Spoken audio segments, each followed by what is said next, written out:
Do not let this baby face and rosy cheeks fool you. With over 20 years in the insurance industry, CEO of iTOO Special Risk, Justin Naylor, joins us today. Justin, you're a man who wears many hats, so thank you for making the time to have a chat and just to get to know Justin a bit more. How are you doing? I'm very good, thanks to you, Mamoeti, and thanks for hosting us on this show and this podcast, and look forward to chatting with you and sharing some of my views on life. You are the face of iTOO, we'd like to all say, but you've got a long storied history in terms of how you got to the position of being CEO. So with 20 years in the insurance industry, it's actually as long as some of our learners in the learnership program. In fact, it matches up with their age. Funnily enough, you started out in insurance in a graduate program yourself. Tell us about how you came from Stellenbosch studying marketing to actually joining the insurance industry. So I don't think I'm the best face for iTOO. But I guess we're in this, so let's have a go at this. So I've been very lucky. I've had a long and really good career in insurance, and I studied a BCom marketing at the University of Stellenbosch, as you said. And my first job was on the graduate program of Hollard Insurance, and I got into marketing. And marketing was what I wanted to do. And I think marketing has always stayed with me a little bit. And I think when you're a marketer, it stays with you. And I think it's a big part of the way I play my role as CEO of iTOO now. Marketing is a big part of that. But I was lucky enough to work in the brand and communications team, and slowly, as insurance does to many people, yes, it sucked me in. And I started to move around different areas of the business, and I spent some time. My first real job as insurance, I was a risk surveyor. And on my first day of that job, I was bitten by a dog when I went into someone's property and they tore my pants. And my boss at the time felt so bad, he had to give me 200 Rand in those days, could buy you a good pair of chinos. And that was the start. And I really started in the industry looking at many of the different risks we insured at the time. And then I moved into claims, and claims is probably one of the best places to learn insurance, because then you see what we're actually selling. I always say, at the end of the day, in insurance, we're selling what happens when there's a claim or loss event. So I spent some time in claims, and then I slowly got into underwriting. And then, of course, I moved more into the business development. And I've been very lucky to have a very diverse career working across all areas of insurance, all of the functions. I moved around the country a bit. I spent some time managing a branch in Pretoria. I was very lucky to get some time working in Lloyd's of London, which is the global home of insurance. And that really was a time in my career when I knew that this is what I wanted to do for the rest of my life. And then changes happened. We formed Etana Insurance, which was a really exciting time, quite early in my career. And then, of course, that ultimately led me to getting to where I am today in iTOO. So I've had 19 years. It doesn't feel like 19 years because it's been fun. There's been lots of change, a lot of learnings along the way. And I've been very lucky. It's been a wonderful journey so far. And it's one that people can look at and want to model their careers after. But of course, you've carved your own path. And in that way, you actually come from a family of doctors. Your dad was a doctor, and so was his dad. How is it that you got to sort of pivot in this line in terms of the financial services industry, as opposed to potentially following in a medical career? So my dad and my grandfather were both gynecologists. So that was a career that I wanted to follow. I probably shouldn't share it, but I didn't actually get into medicine at the time. I didn't have the marks. You can't have good looks and charm like this and be super clever. So I didn't get into medicine, and at the time it was quite a difficult time for me, because that was all that I knew. And I'll never forget, my dad called me aside one day and he said, "You know what? You can do anything that you want in life, but make sure you're the best at it." And I managed to meet a few people. My mom actually worked at Reinsurance, which is a very well-known reinsurance company, and she worked there in the people or HR team for about 30 years. So I had this idea of, I'd always heard some stories from her about the business that she worked for, and I thought it was interesting. And my parents had a friend also who worked in insurance, and I thought this guy looked like he had a really cool life. He was always having fun and entertaining brokers and doing lunches, and he seemed to have a pretty cool life. And I thought, let me give this insurance thing a go. And I was lucky enough to meet Paolo by chance. And I worked at Hollard at the time in my university holidays, and built a few relationships with people that really shaped and still shape much of my career. And I was lucky enough, I started to work at Hollard in my university holidays. And the rest, as they say, is history. 19 years later, you are the guy that you looked up to, having fun with brokers, having a different hat on than what you've maybe had. But that's actually an amazing thing, is that you bounced back from what you thought was going to be a big setback. And now you've got something that you can look back on just in terms of the legacy that you're building. And it's something that's really special and unique to you.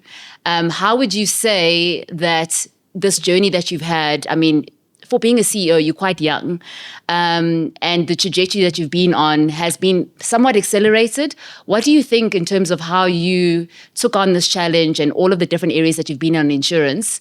How did it get you to this point? Like, what do you feel like was the driving factor to get you to be one of the younger CEOs in the business? I think there are a lot of factors involved, and it's probably hard to sum it up in one thing. So, I do believe in many ways things happen for a reason. When I didn't get into medicine, I met a few of the right people, and I got into a career. And many people say that you particularly in insurance, say that you get in by mistake.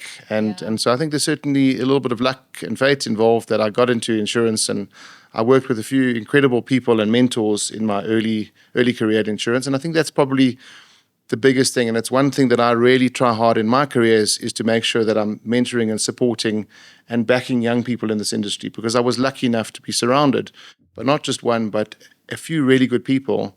And in a time and in a business that was doing really well and exciting and doing good things. And so I think there's a little bit of the right time and right place. I had some good people supporting me. And then obviously, of course, it's been my attitude and my energy. I've always been open to learn.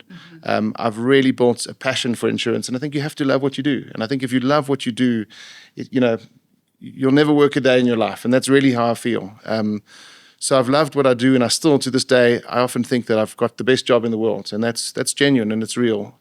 And I think if you have that approach and you love what you do and you're growing and you're learning, you surround yourself with good people, somehow things just seem to come together, and there's been a great chemistry and energy in most of my career.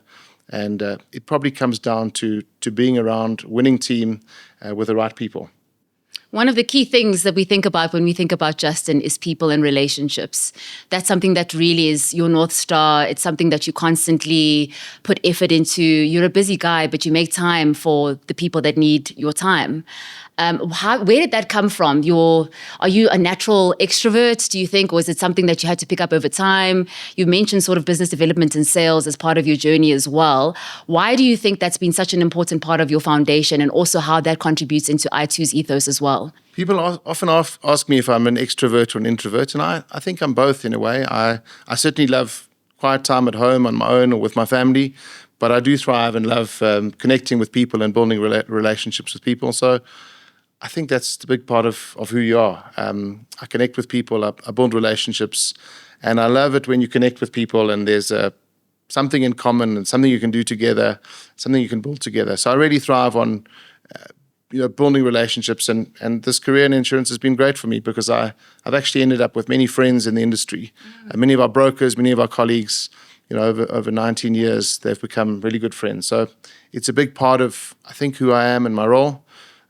It probably comes naturally to me, but it's one of the reasons that I love insurance. We're dealing with brokers, we're dealing with clients, we're dealing with reinsurers. It really is an industry where you can build and grow some incredible relationships. Yeah. That also means that a lot of people are looking to you to either get advice, to try and get a bit of influence. When you're the guy in the room, a lot of people just want to be around you and figure that out. Is there times where you think to yourself, I'm pretty young, I kind of finagled my way through this. Do you suffer a little bit from imposter syndrome, or is that something that you've tried to work towards gaining that confidence in the role that you're in? I think that's one of probably the things that has made me successful is I'm quiet about it, but deep inside, I really do back myself and believe in myself. And that's not in an outward, arrogant way, but I really do believe in myself. I believe in the purpose and vision that I have for iTOO. I believe in what we're doing. So I think I do have a very strong inner self-confidence. Having said that, I've always felt it useful to surround myself with best people. And I also do believe that the CEO doesn't have to be the cleverest person in the room. Yeah. And at iTOO, with the team of experts that we have, that's definitely the case. I'm surrounded by a diverse team of people with many different thoughts and opinions, and that are experts in different fields. And I think if you my leadership style is certainly open and collaborative, and we have an unbelievable team of people that we work with. And if you're open to different ideas and opinions, diversity in a business, it's easier to get to the right decisions. I'm also lucky that I've got in our shareholders at iTOO some incredible mentors. Yes. And often it helps to, I talk to them every day, and it often helps to bounce ideas off them and get different opinions and then make your own decision and opinion. I do think as a leader, ultimately, you have to be the person that's prepared to make a call and make a tough call, even if it's not a popular call. So I think that is one of the marks of a good leader, is being able to make a call, but it helps when you've got smart people around you, for sure. Like me. Yeah. Exactly, Mamoeti. You're one of the ones that is much better looking, more dynamic, and cleverer than me. So it's wonderful to have. You see someone my like you on imposter the team. syndrome, but just not just having strong people around you. I think you also use your resources as well as you can. The time that you spent in Lloyd's of London, you also did a stint in Munich Re, in actual Munich, Germany. What are the things that you sort of look towards to empower yourself? You read a lot of books. You've recently finished a course in AI through Oxford. How's your approach to always just empowering yourself, upskilling yourself, that knowledge transfer? What does that mean to you, and how do you go about it? I really do believe that building a career and learning is a lifelong process. So I don't think I'll ever get to the stage where I've got enough knowledge and I'm ready to stop learning, because I think if you stop learning, you stop growing. And certainly growing myself and growing everyone around me is what drives me. It's one of the things that makes me get up in the morning. So I believe in a career of lifelong learning. I studied, a really good degree that gave me a good grounding. I've been very fortunate to have some amazing experiences in Lloyd's of London and Munich Re globally, which really shaped some of my views and gave me some global exposure to what's going on in the insurance industry. And in my role, of course, now we're interacting with the global reinsurance market. So I think there's learning all around you. But consciously, every 2 or 3 years, I make sure that I go and do something. They say you should do something every now and then that scares you. And I take on and learn something different. I spent some time at INSEAD, one of the leading business schools in France. I did a 6-week leadership course there at a time in my career when I was starting to take on some leadership roles, and that was really good for me. One of the, as you mentioned, that some of the trends now are AI. It was a topic that I didn't know a lot about, but it's certainly a buzzword around. And it's a force that I believe will shape a lot of what we do in the industry. So I decided to go and learn a bit about that. And I think I'll do something next. I've got a dream to do a master's in insurance one day. Who knows when I'll get the time, but I think I'll keep at it and keep learning. I think that's good.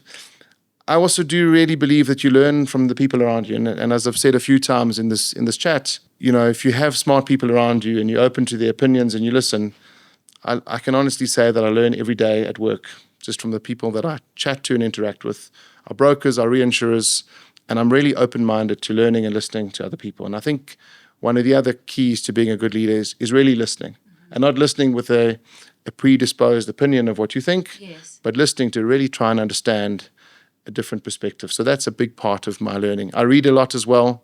I'm reading a book all the time, usually 2 or 3 at a time. I read a lot of books about business and life. Some of my favorite books have been Shoe Dog by Phil Knight, the founder of Nike, the Steve Jobs book, the autobiography of him, Warren Buffett. I read a lot of business books as well, and I find it's a good source of learning. And these days as well, as with my artificial intelligence course through Oxford, you can get access so many wonderful online courses from recognized universities, podcasts. There are many different opportunities to learn. So I would encourage anyone that's young in this industry. I'm still learning and keep at it. There's a lot to learn out there, which makes it a really wonderful and exciting journey. You also keep yourself very connected. So although, you do courses and you read a lot, you're also quite active on LinkedIn and Facebook and all of that, just to basically see, what's happening out there and keeping yourself, visible in a different kinds of sense. There was a time, though, for not just us at iTOO, but everyone in the world where we are a little bit disconnected, and that was COVID-19, which came at a very critical time in your leadership. At the time, you had very recently become the MD.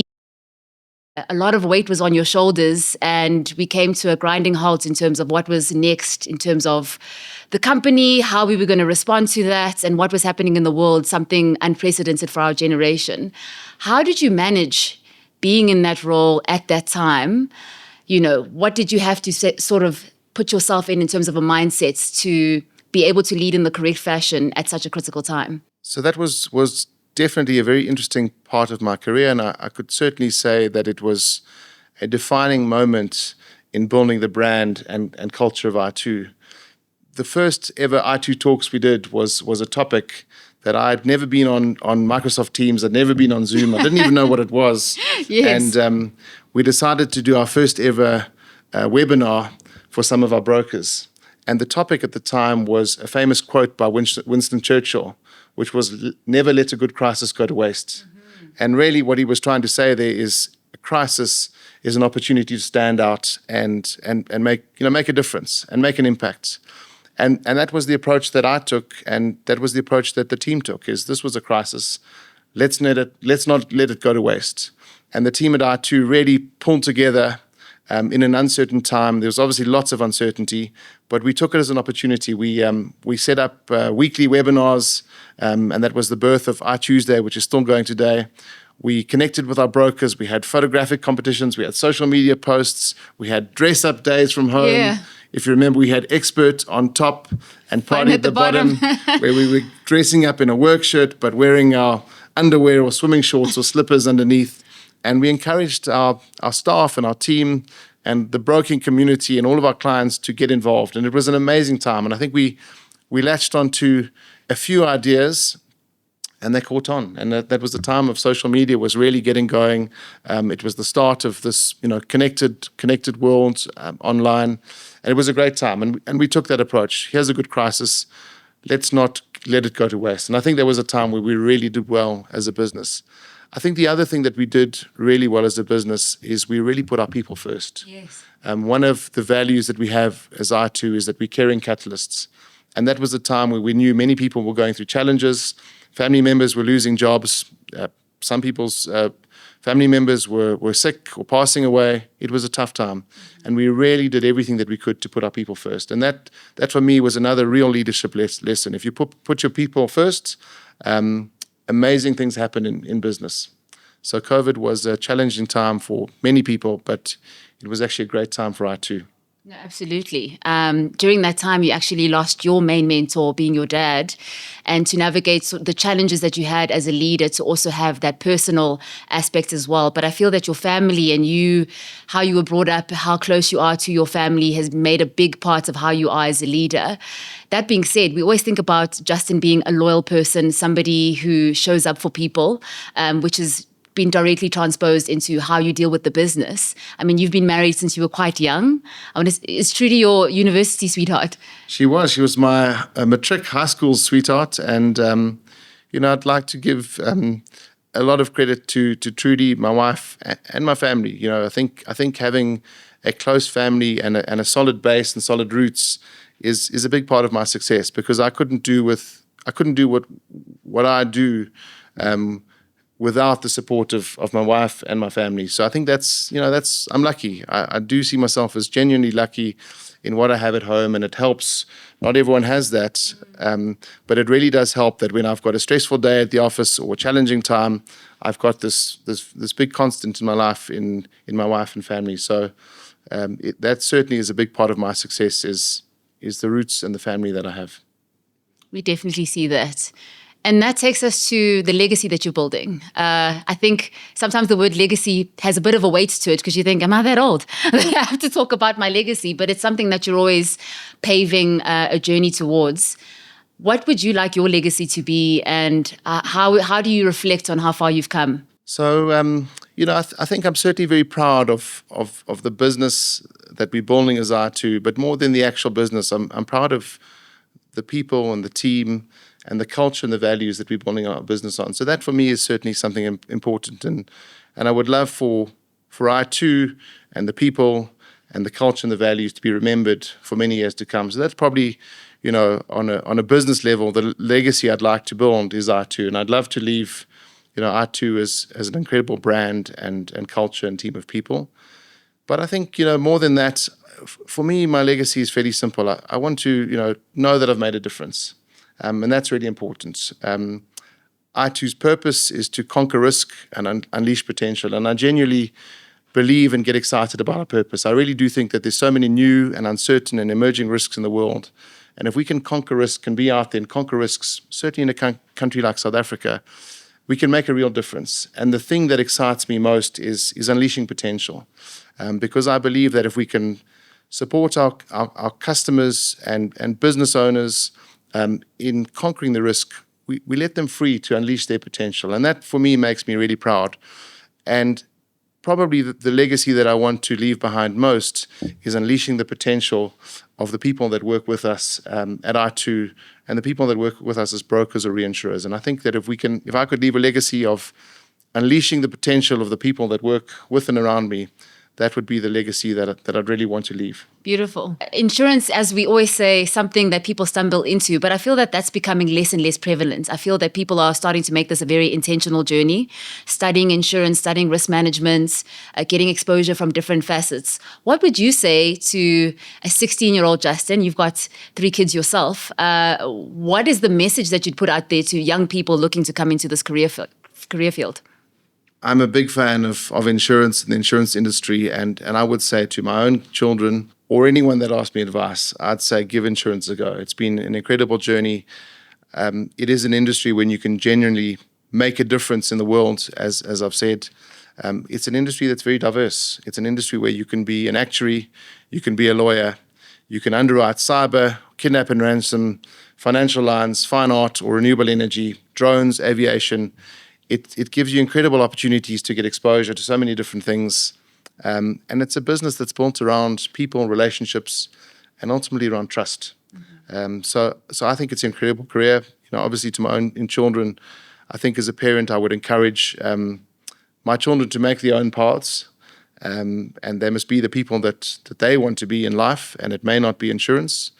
But certainly if my children ever were to get into the insurance industry, I would be smiling quietly inside. I think it's an incredible career for any young people in the industry. And I'd say to anyone that listens to this podcast, if you're young and starting out your career, I'd love to make the time to chat to you and give you some of my views and guide you in the insurance industry, because it's been good to me. And one of the things that I'd like to do is give back to the people in this industry. Mm-hmm. Insurance has definitely changed my life. Definitely not something that I was... you're not 5 years old thinking I'm going to be in insurance one day, but hopefully through changes in awareness and exposure, the younger generation will actually think about it a little bit more intentionally. Just what is the next challenge that you have? I mean, you've run a marathon in terms of the comrades. You've run many marathons, but the comrades specifically you've done. You have a big focus in terms of conservation, in terms of Timbavati. What are some of the new frontiers that you're looking into just as your personal journey and challenges? Where you can make the time, because you are definitely stretched. I think that you're putting me on the spot now. Comrades was a while ago, and it was an amazing challenge. It was one of the best things that I've done in my life. I have in my heart a desire to do one more, because I did an uprun and I'd love to do another. But I think realistically, that's a lot of time and training and effort, which is hard to balance with family and work and everything else. I'm running this year. I've downgraded from Comrades Marathon to a half marathon this year, which is a 21-kilometer run in the Timbavati in the bush, and that's to raise money for conservation and rhino poaching. So I think it's nice to get out there and exercise and do it for a cause. I don't have any other particular challenges at the moment. I think that studying a few courses, as we've discussed, was a big thing that I wanted to do. And I think for now, my focus is on building iTOO and giving it some time to focus on my work and also balancing that with good time out with my family. I'm pretty good at, a lot of people feel guilty, I think, to take leave and take a break. And I'm pretty good at taking a break and getting away from things and then coming back and being recharged. So right now, I think we've got a lot on the go at iTOO. We've got some exciting things in the pipeline, and I think there's a lot of focus on what we're doing here at iTOO right now. But as I said earlier in this discussion, I always do believe that it's good to do something that challenges you or scares you every year. And at the beginning of every year, I sit down and think about what could scare me this year. This year was studying artificial intelligence. I haven't written an exam for many years now, so that was a big thing for me and a nice little challenge. And I'm pretty sure at the start of next year, I'll think of a few new challenges. So I'll be sure to let you know. I see wine in your future, Justin. I see a vineyard for you. I see a Naylor winery, something along those lines.